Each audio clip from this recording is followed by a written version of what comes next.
The Princeton Art Guild and Gallery, located at 115 East Main Street in historic downtown Princeton, Kentucky, is a place where you can find one-of-a-kind, unique art for sale and show.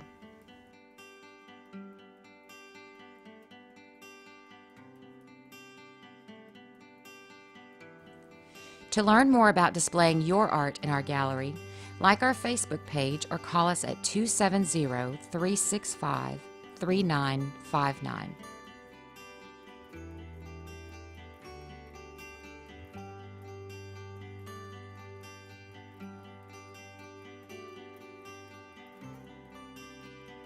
Throughout the year, we showcase artists in our Charles Alvin Lisenby Gallery at the Guild House. Let's take a look at our exhibiting artists in 2017.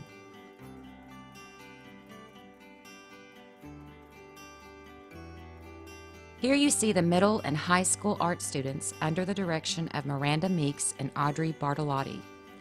The Princeton Art Guild proudly exhibits artwork of our local students in December and January of each year.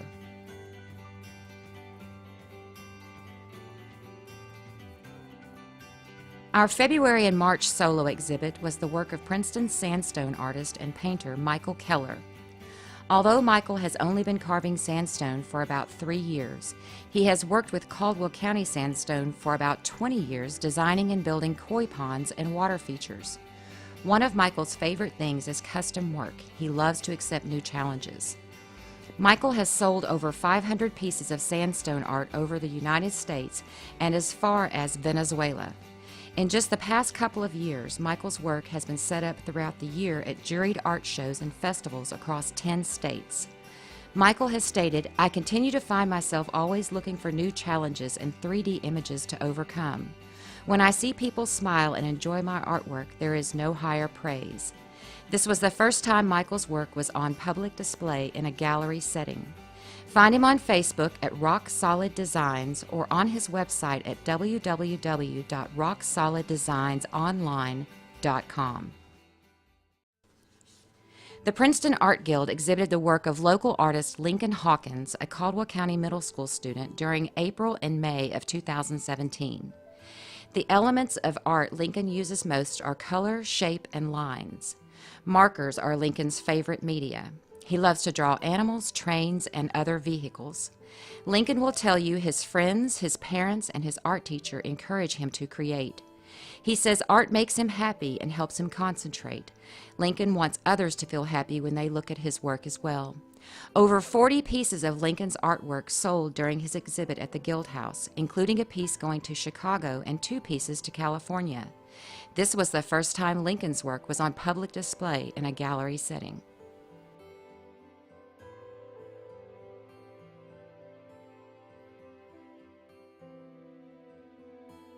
Our June and July solo exhibit in the Charles Alvin Lisenby Gallery was the work of Grant Lawson Dunning.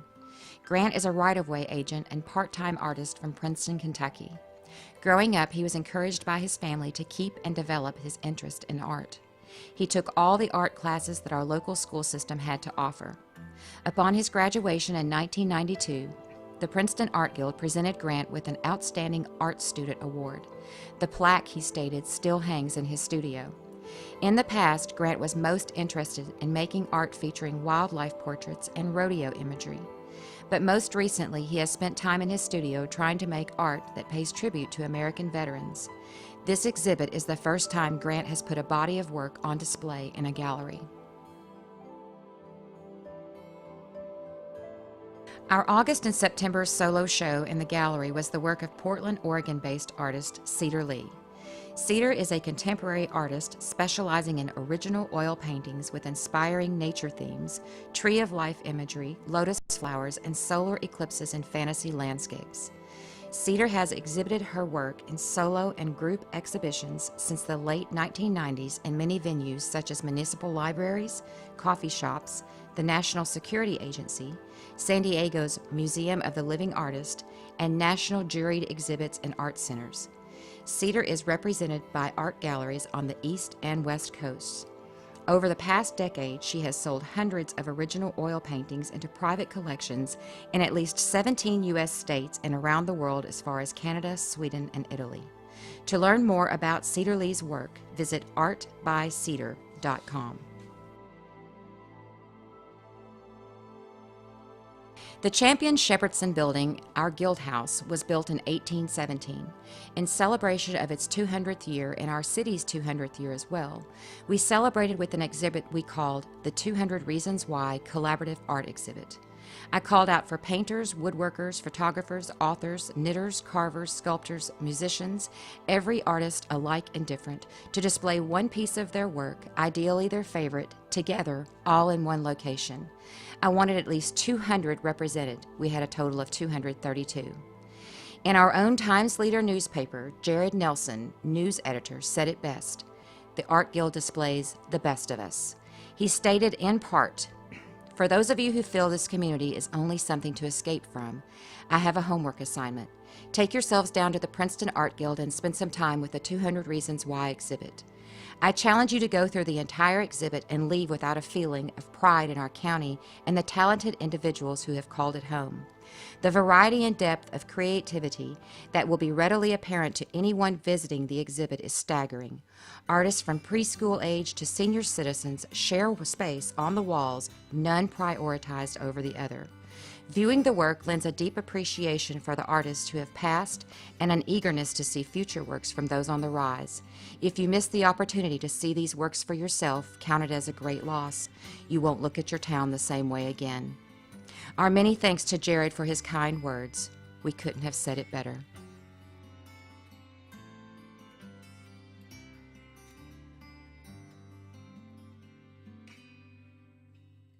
Our board of directors is Chris Rogers, president, Lucy Stevens, vice president, Ann Farless, vice president, Melissa Peak, secretary, and Sheila Gates is our treasurer. At our annual meeting last year, we recognized our 2016 Artist of the Year, Marty Kaiser, and our 2016 Volunteer of the Year, Joyce Denham Rogers.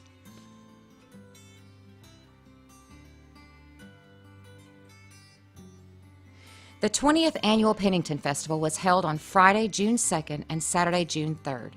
The festival was started in 1997 by the Guild to honor Princeton resident Eddie Pennington, a world-renowned thumb-picking guitarist and National Heritage Fellow. Pennington has invited some of the country's most talented musicians to take the stage in his hometown for a free weekend of music each year in June. Although organizers for the Pennington Festival have decided to put the event on hold for this year, the plan is to bring it back in 2019. If you are interested in being a volunteer, a vendor, or on the festival committee for next year's event, please contact the Guild and let us know. Now let's take a look at photos and video from the 20th Annual Pennington Festival in downtown Princeton.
the moonlight. Hold her up tight, make a little loving, little time loving on a Mason-Dixon night. It's my life, oh so right, my Dixieland delight. Oh, rivers rush to fly down the mountainside. Don't just live to die. Take a wild ride. Each year during the annual Black Patch Heritage Festival, the Princeton Art Guild sets up in one location with all handmade, handcrafted wares for sale. This year we had wood-turned products, jewelry, crafts, baskets, paintings, sewn goods, handmade clothing, wood decor, crocheted items, seasonal crafts, fresh-baked breads and pies, repurposed items, pumpkins, gourds, and so much more. This was our first year to set up on the east end of Main Street in front of the Guild House, and the feedback from this change was very positive.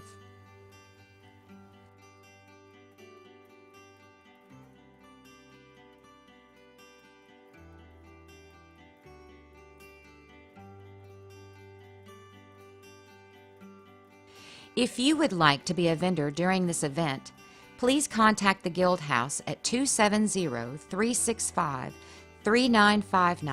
to request a registration form. This year's annual Black Patch Heritage Festival is Saturday, September 8th. Mark your calendar and make plans to be in downtown Princeton, Kentucky for this festival.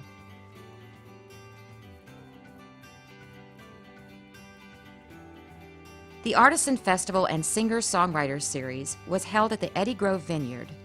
This has been an annual fundraiser for the Princeton Art Guild. The afternoon was filled with musicians lined up to showcase their original music, artisan vendors selling their handcrafted handmade artwork, hay rides, a petting zoo, storytelling, and a silent auction.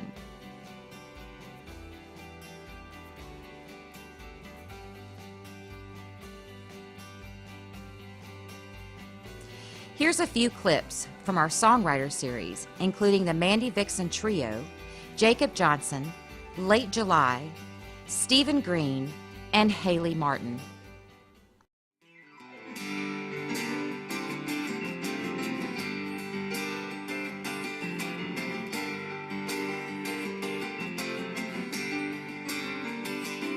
We'll turn up the lights, let's start the show.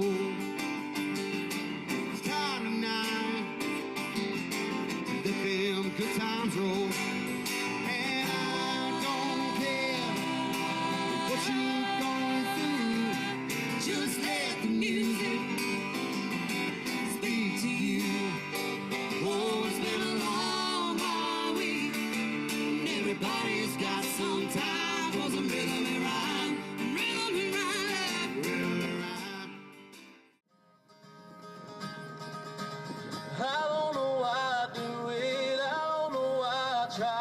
Nothing I say is gonna change your mind. You told me that you miss me, but I think that's a lie. If it was true, why did you say goodbye?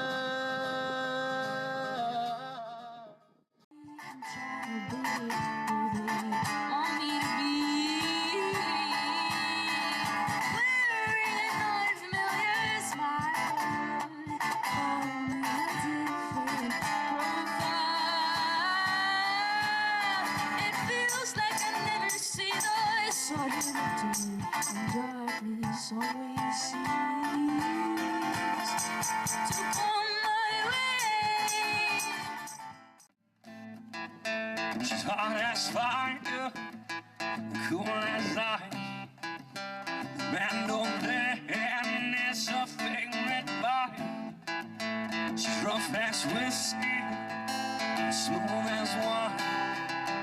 She stands beside me, then she walks the line. She's hard and honest, she's shining through. She's not a woman somebody who's so bad. He led me to the bottom of the river. He left me sinking quicker in the sand. He left me stranded, empty-handed in the desert. That boy made me a wasteland.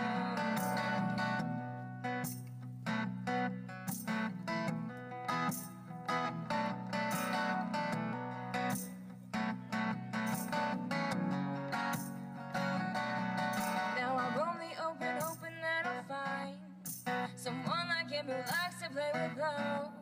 Make him fall and get him high and leave him trying, leave him crying. And now I don't think that's asking for too much. The Guild House proudly displayed several pieces of art from the Pennyroyal Industries located in Princeton. Mandy Eisen of the Pennyroyal Industries stated, "Art has given our participants opportunities to express themselves as never before.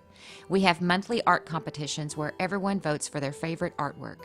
The winners receive a blank canvas to create a new piece for the next competition. Here at the Guild, we were honored to have on display the art pieces shown here from the Pennyroyal Industries, and if you have new canvases or paint you would like to donate to the Center's monthly art competition, you can drop them off at 945 Dawson Road in Princeton or call 365-9416 to learn more about the Center." Sometimes we have art field trips to the Guild House. We schedule a date, plan a project, the kiddos come in for a few hours to paint, eat sack lunches, and tour the Guild. We would like to thank String Beans Coffee House for displaying these works of art.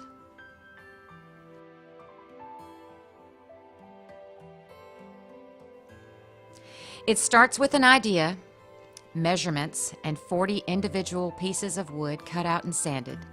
Then you need 40 artists to paint each individual piece. Scheduling with parents, grandparents, aunts, uncles, and cousins to set up times for the young artists to stop in and paint their piece. Lots of polyurethane and patience. Puzzle those beauties together. A man willing to use the tools to cut and sand and put these babies together, and voila, you have flower power street murals. Each artist, ages 2 through 12, painted their name on their part of the flower along with their age. We've had hundreds of comments loving our giant flowers. We've asked folks to stop by and take a look at them, take photos with them, and post the photos to our Facebook page. Here are some of the photos visitors have taken with our flowers.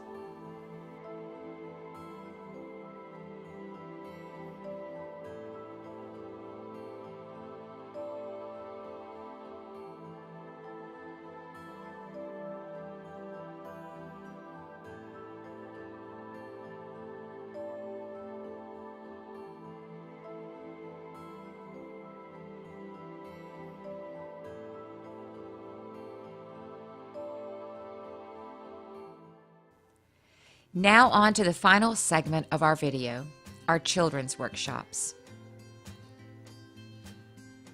Our children's workshops have grown by leaps and bounds. We had 29 scheduled workshops on Tuesdays in 2017. We've already started this year's workshops and have doubled the classes due to interest. These young artists are growing up in our Guild House. They are welcomed, they are free to create, they are home here. They will remember the time they spent here. Parents are telling me that their children ask, "When can I go back to the Art Guild?" These young artists are having fun, and we love them and love seeing what they create. As you sit back and enjoy the photos of our young creative artists, know that you are looking at the future of the Princeton Art Guild.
Ms. Alicia Mincer is our workshop instructor, and we want to thank her for all she does at the Guild House. Our current spring workshops are booked solid. Like our Facebook page to learn more about classes, workshops, and events of the Princeton Art Guild.